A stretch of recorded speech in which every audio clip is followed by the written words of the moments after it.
आज की तस्वीर देख करके आपको अच्छा नहीं लगेगा, क्यों अच्छा नहीं लगेगा वो भी आपको पता चल जाएगा। लेकिन तस्वीर दिखाना ज़रूरी है क्योंकि उसमें बदलाव ज़रूरी है। अगर बदलाव नहीं हुआ तो कभी भी कोई भी हादसा हो सकता है, तो वो उसमें बदलाव होना ज़रूरी है और वो तस्वीर आपका देखना भी ज़रूरी है। चलिए हम चलते हैं उस तस्वीर की ओर जहाँ पर वो है। फ़िलहाल अभी हम हैं बिस्कोमान कॉलोनी के पास, जो पीछे आप देख रहे हैं बिस्कोमान कॉलोनी है। और मेरे सामने पहुँच पथ है महात्मा गांधी सेतु का। गांधी सेतु यहाँ से 0.4 किलोमीटर है। हाजीपुर यहाँ से 13 किलोमीटर है। MDR रोड है ये। मुजफ्फरपुर 64 किलोमीटर है। बेतिया 71 किलोमीटर है। माफिया छपरा 71 किलोमीटर है। बेतिया 191 किलोमीटर है।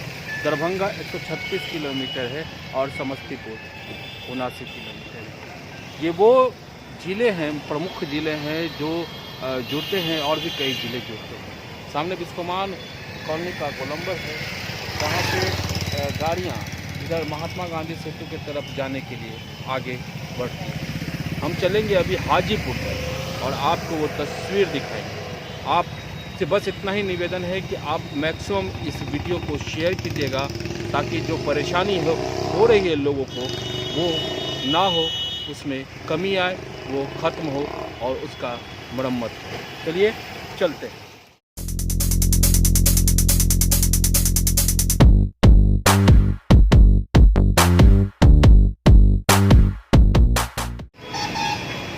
चमचमाते हुए रोड से, सुंदर रोड से हम अभी ऊपर चढ़ रहे हैं, महात्मा गांधी सेतु की तरफ बढ़ेंगे।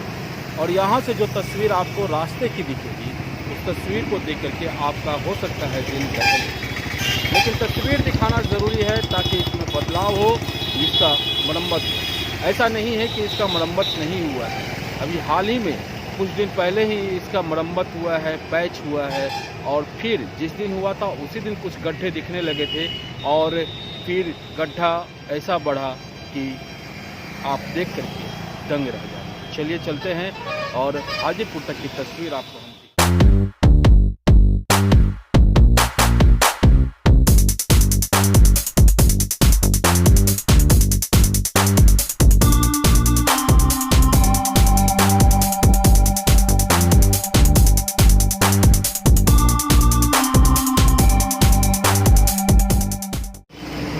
रास्ते देख रहे हैं। लॉकडाउन के दौरान और लॉकडाउन के बाद इस रास्ते का पैचवर्क कई बार हुआ है। यहाँ पर आप गड्ढे दिख रहे हैं, ये मामूली सा गड्ढा दिख रहा है, गाड़ी आराम से चली जा रही है। यहाँ से एक गड्ढा यहाँ पे है, तो दूसरा आगे है, तीसरा, चौथा, पाँचवा, छठा, सातवां, पूरा इससे यहाँ से देखेंगे तो जहाँ तक गैंगली है वहाँ तक गड्ढा ही गड्ढा दिख रहा है इस रास्ते में। गड्ढों में जब गाड़ियों के चक्के पड़ते हैं तो अभी तो सूखा हुआ है, लेकिन बारिश हो रही है लगातार। हम तो नहीं सोच पाए थे कि हम दे पाएंगे अपडेट, लेकिन बारिश लगातार हो रही है। और इन गड्ढों में जब पानी भरता है तो चलाने वाले जो वाहन चलाने वाले जो हैं, गाड़ी चलाने वाले जो हैं, उनको पता नहीं चलता है कि गड्ढा की गहराई। चलिए आगे चलते हैं और आगे और बड़े बड़े गड्ढे आपको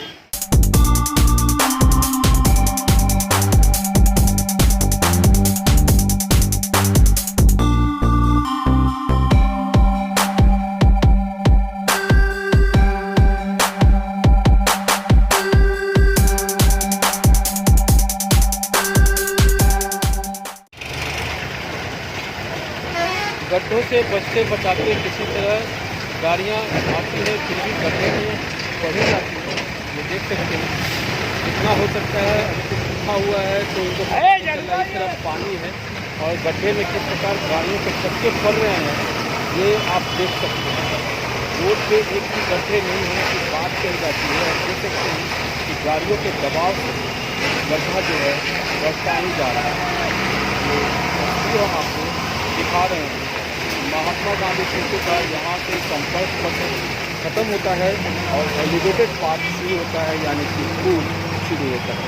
यहाँ से पटना जाने का मार्ग दिया हुआ है पटना साहिब राजधानी में आपका स्वागत है। पटना का नाक है ये रास्ता, बिहार का नाक है ये रास्ता। और गड्ढों में गाड़ियाँ किस प्रकार से आ रही है, तो पानी नहीं है तब जा करके ये आ रही है। यहाँ से आपको दिखा रहे थे महात्मा गांधी सेतु, टोल बूथ 7 किलोमीटर, हालांकि कोई टोल प्लाजा नहीं है, गैंती पुराना लगा हुआ है लेकिन कोई टोल प्लाजा आगे नहीं है, तो कोई टोल नहीं है। चलिए अब आगे चलते हैं।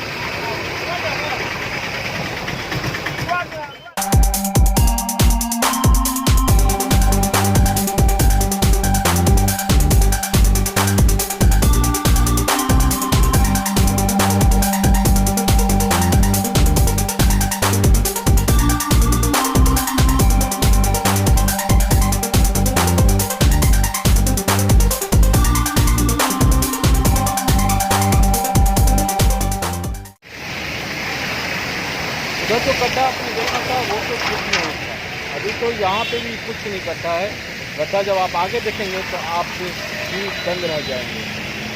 कल मैं गुजर रहा था तो काफ़ी मुश्किल से बारिश तेज हो रही थी और काफ़ी मुश्किल से हम बचते बचाते ये डिवाइडर के बगल से हम निकलते। यहाँ पे भी होल कहीं कहीं इतना बड़ा है कि अगर किसी का पैर फंस जाए तो फिर उसको काफ़ी परेशानी है। चलिए गाड़ी चलाते वक्त, बाइक चलाते वक्त पैर जो है लोग रखते हैं और उसमें अगर पैर उसका उसमें पड़ गया तो काफ़ी मुश्किल हो जाता है। पुल पे पानी इस तरह से जमा हुआ है कि देख सकते हैं।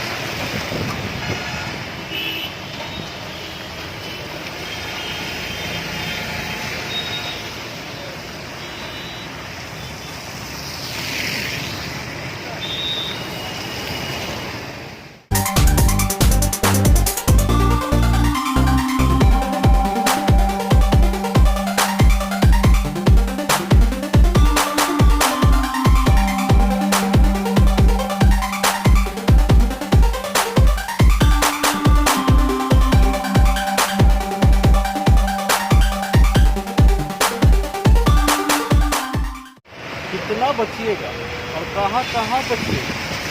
गड्ढों का आलम ये है कि वो कहीं न कहीं आपको लपेट ही लेगा, अपने लपेटे में ले ही लेगा। ये देख सकते हैं कि बचते बचाते जाने की कोशिश कर रहे हैं लेकिन कहाँ तक बचे। हर जगह तो गड्ढा ही गड्ढा, पानी ही पानी है। और ये जो बिहार का नाक है, बिहार का लाइफलाइन, पटना का लाइफलाइन, पटना का नाक, राजधानी में प्रवेश करने का एक मुख्य रोड है, उसकी ये स्थिति है। ये NH 19 है, पटना छपरा हाईवे। ये देख सकते हैं कहाँ बचेगा, कितना बचेगा।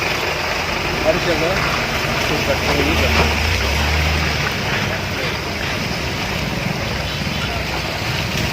जैसे में पानी जब भरा हुआ रहता है, बारिश होती रहती है तो समझ में नहीं आता है, जब प्लेटफॉर्म दिखता नहीं है और उसमें गाड़ियों को क्रॉस करके जाते हैं। अभी तो दिख रहा है तो लोग आधा तिरछा करके निकल जा रहे हैं, लेकिन काफ़ी परेशानी होती है। कहीं स्पीड में आ गए कि आगे रोड अच्छा है कुछ जगह पर, अगर स्पीड में आ गए कि रोड अच्छा है चलो चलते हैं, तो फिर तो परेशानी बढ़ जाएगी। तस्वीर हम आपको दिखा रहे हैं। चलिए अभी और भी है, आगे और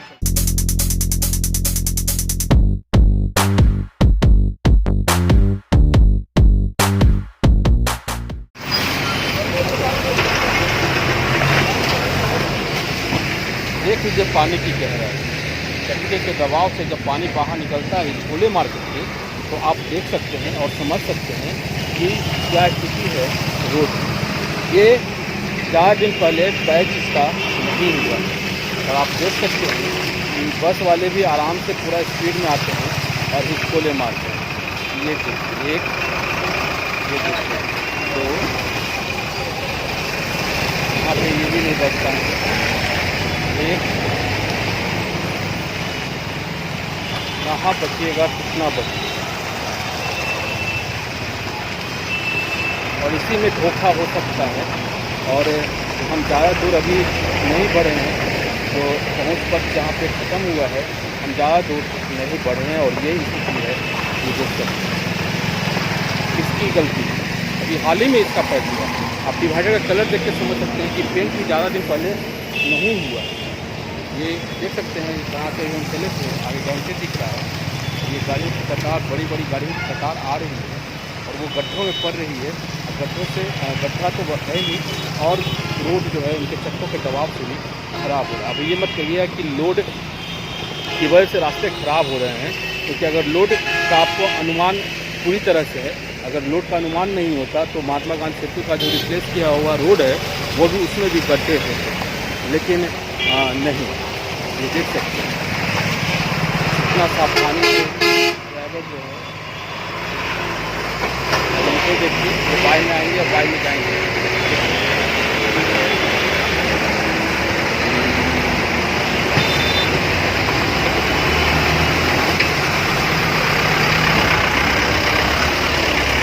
कुछ ऐसे ही गड्ढे 2005 में भी देखा करते थे, जब 2005 में इलेक्शन एक्सप्रेस लेकर के निकले थे पूरे बिहार में, और कुछ ऐसे ही ब्रिज के उससे भी खतरनाक ब्रिज सड़कों की हालत देखी जाती थी। काम हुआ है इन 15 सालों में, लेकिन अभी जो स्थिति है वो 2005 वाली स्थिति है। अभी पटना के नाक की जब ये स्थिति है, नेशनल हाईवे की जब ये स्थिति है, और भी क्या बात है।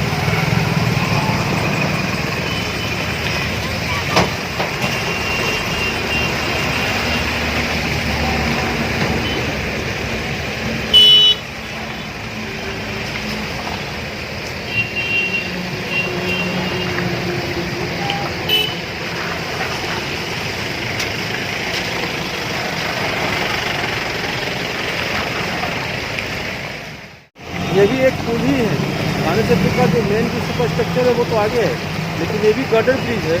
और अगर ब्रिज पे इस तरह के गड्ढे हैं तो कितना मोटा ढलाई किया हुआ होगा जो इन गड्ढों को रोक पाएगा। गड्ढा होते होते होते होते होते वो ऐसा गड्ढा होगा कि होल बन जाएगा। अगर इसे पैच नहीं किया गया, अगर ट्रैफिक रोकना भी पड़ता है तो रोक करके पैच करना बहुत ज़रूरी है, और इसको आजकल में करना बहुत ज़रूरी है। किस व्यवस्था से पैच करेंगे ये तो पैच करने वाले जाने, लेकिन पैच करना मजबूती के साथ पैच करना निहायत ही ज़रूरी है। देख सकते हैं बड़े चक्के वाले गाड़ियाँ तो निकल जा रही है, छोटे चक्के वालों के लिए भी मुसीबत है। इसी में रात में जब बारिश होगा तब बहुत मुश्किल हो जाएगा।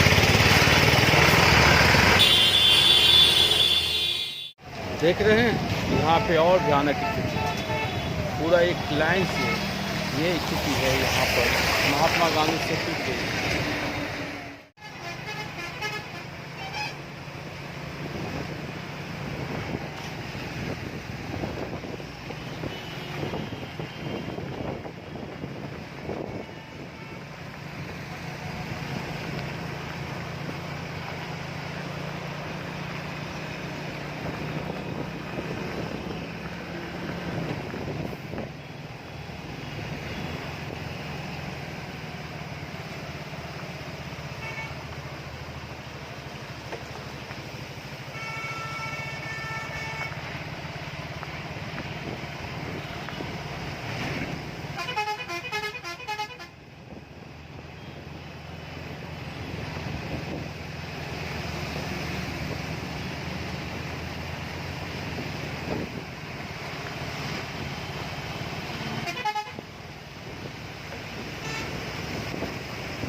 नया वाला पार्ट शुरू होता है। ये देख सकते हैं जो महात्मा गांधी सेतु ब्रिज को रिप्लेस किया गया है, जो नहीं देखे हैं वो देख लीजिए, और जो पहले देखे हैं वो तो जानते ही हैं।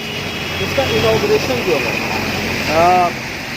NH19 फ्रॉम 212, ये 5.575 किलोमीटर के पश्चिमी महात्मा गांधी के पश्चिमी लेन के 5 किलोमीटर लंबे पुल का इनॉग्रेशन किया गया था और वो दिन था शुक्रवार और 31 जुलाई 2020 का दिन था जब श्री नितिन गडकरी जी ने इसका इनॉग्रेशन किया था और अध्यक्षता नीतीश कुमार बिहार के मुख्यमंत्री ने किया था।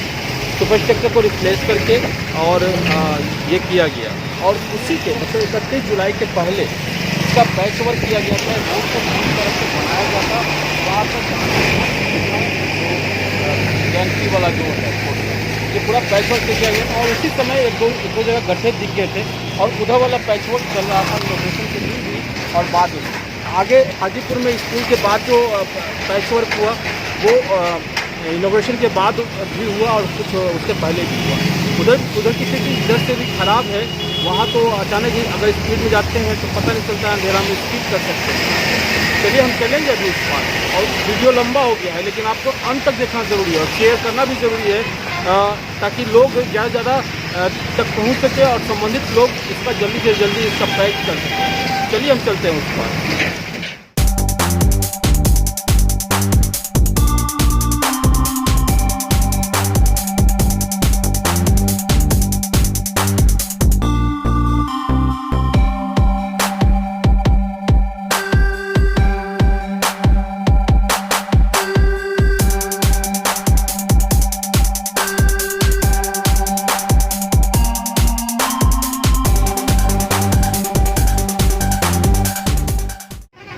पार कर लिया।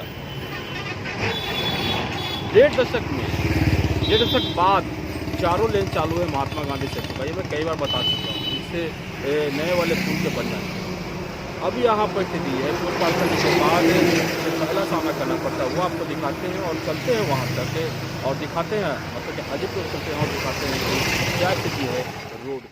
सामने है पुल, एक तरफ से गाड़ी जाती है और एक तरफ से आती है और सबसे पहला गड्ढा यहीं पे गड्ढे का सामना करना पड़ता है। ये छोटा गड्ढा मामूली सा गड्ढा है लेकिन जब ये पुल बना था तो इस रोड का निर्माण किया गया था, ऊंचाई बढ़ाई गई थी और इधर वाला रोड नीचा है इधर वाले रोड पे पहला गड्ढा यहीं से शुरू होता है पानी भरा और ये धीरे धीरे बढ़ते बढ़ते बढ़ जाएगा अगर इसका पैच नहीं किया गया तो। डिवाइडर भी हाल ही फिलहाल में बना है लेकिन देख सकते हैं डिवाइडर की क्या स्थिति है और पेंट भी हाल ही फिलहाल में हुआ है उसकी स्थिति देख सकते हैं। चलिए अब आगे चलते हैं। इस तरफ भी सफाई का कोई ये नहीं है, देख सकते हैं पूरा कचरा भरा हुआ है यहाँ पर और जो रोड की चौड़ाई को कहीं ना कहीं कम कर रहा है।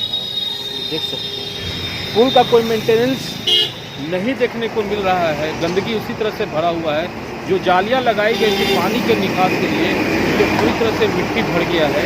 उस जगह पे तो अभी देखें कि वो तो जाली को से मिट्टी हटाए हैं लेकिन मैक्सिमम जाली जो है वो मिट्टी से भरा हुआ है जिस कारण पुल पे पानी भी जमता है, ज़्यादा पानी बारिश होती है। चलिए अब आगे चलते हैं और इन गड्ढों की कहानी दिखाते हैं।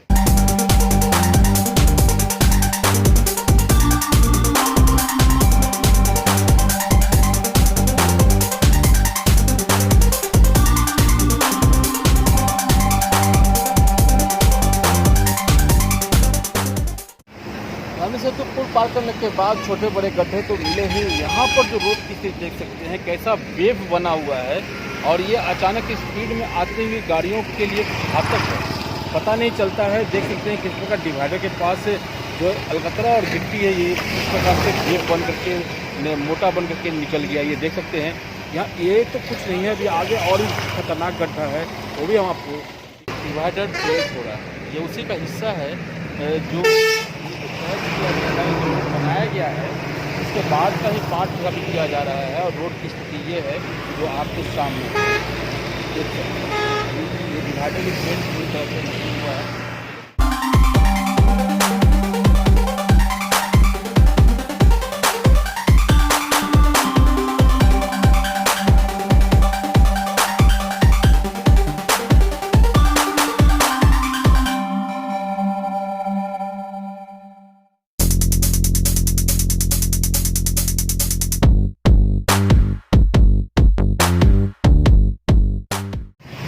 जड़ुआ का राजा शैलेश नगर है। यहाँ पर देख सकते हैं किस प्रकार सड़क पर बेद के साथ गड्ढे देख सकते हैं।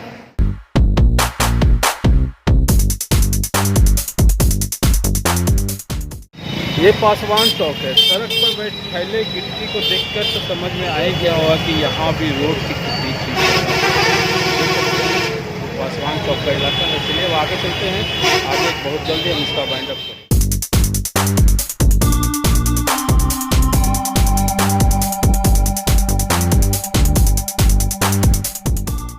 ये हाजीपुर का गोलंबर है जो सामने चला जाता है NH-19 फ्लाईओवर की मदद से, और नीचे वाला रास्ता NH-19 और NH-22 यानी कि एक छपरा की तरफ भी चला जाता है, हाजीपुर बाजार में भी चला जाता है, और दूसरा मुजफ्फरपुर की तरफ चला जाता है।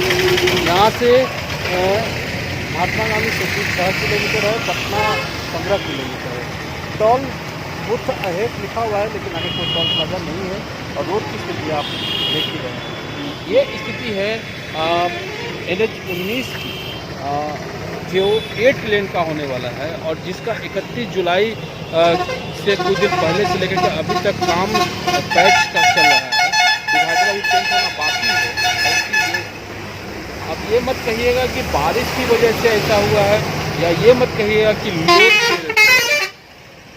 क्योंकि लोड पता है आपको इस मार्ग पे कितनी कैपेसिटी की गाड़ियाँ चलती है, कितनी हैवी साइकिल चलती है।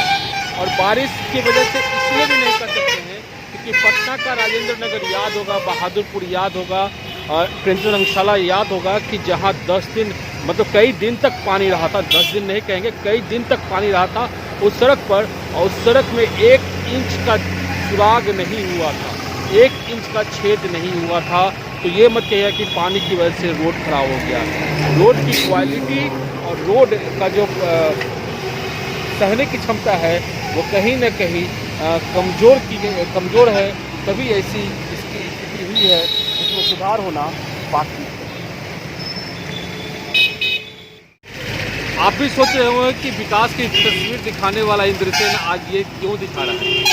ये दिखाना ज़रूरी है, क्योंकि अगर नहीं दिखाएंगे तो विकास जो हो रहा है वो सही है, लेकिन जो निर्माण हो वो ठोस हो, अन्यथा ना हो। ये हर बार हम वीडियो में बोलते हैं कि जो भी निर्माण हो रहा है वो ठोस हो, अन्यथा ना हो। और ये जो है, ये तो पेपर पे बन गया कि रोड बन गया है, लेकिन रोड की स्थिति क्या है ये इस वीडियो के माध्यम से लोगों को पता चलेगा।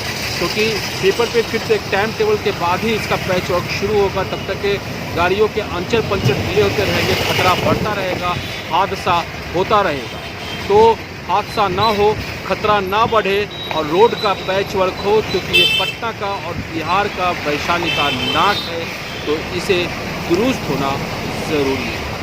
हम आपको लगातार बिहार के बारे में, बिहार के विकास के बारे में, बिहार में हो रहे कामों के बारे में अपडेट देते रहते हैं। अगर वीडियो अच्छा लगा हो तो लाइक कीजिए, शेयर ज़रूर कीजिए, कमेंट कीजिए, उससे मेरा हौसला बढ़ता है। और अगर आपने अभी तक चैनल को सब्सक्राइब नहीं किया है तो कृपया सब्सक्राइब कर लें, और सब्सक्राइब करने के बाद बेल आइकन को जरूर दबाइएगा। हम फिर मिलेंगे किसी और नए अपडेट के साथ। नमस्कार, जय भारत, जय बिहार।